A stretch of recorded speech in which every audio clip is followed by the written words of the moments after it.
Do missionaries destroy culture? Do they destroy the culture of native people as they go out and share the gospel? And my answer here is, well, before I give you my answer, let me just apologize. My face is a disaster. I've been working all morning, so I apologize. But the simple story is that I was listening to a podcast of some missionaries who were in Indonesia for a while, 20 years or so, and they were talking about this exact topic. They're talking about how they went into this native community and they helped those people, started writing, created a language for them, a written language for them.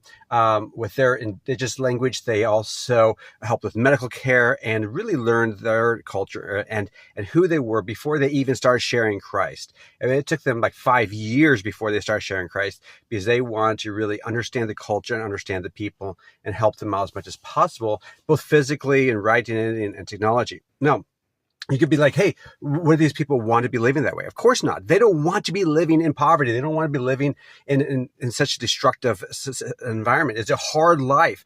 There was a lot of death and suffering. Kids were dying. It was just terrible. A lot of fighting. There was a lot of this fear of the supernatural. They had this very supernatural focused worldview that was very fearful of these spirits and stuff like that would come and oppress them. And it was a terrible life. And when they started sharing the gospel, all of a sudden things started changing. Their lives were being changed. They now had a written language. They now had medical care. They had technology. They're no longer backwards and didn't have the latest tech like we have.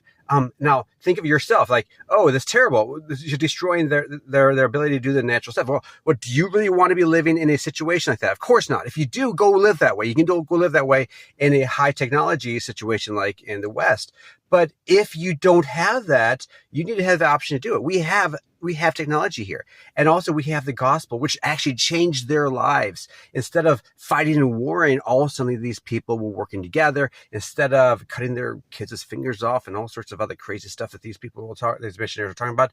It's just really weird. They were able to share the gospel and that, no, you don't have to fear the spirit realm anymore. You can have Christ on your side. So are missionaries good? Of course they're good. We should have more missionaries going out and going to more indigenous people. And it's wrong to be opposed to missionaries helping save the lost in the world around us. Like, subscribe, follow. Tell me what your thoughts are below. Talk to you later.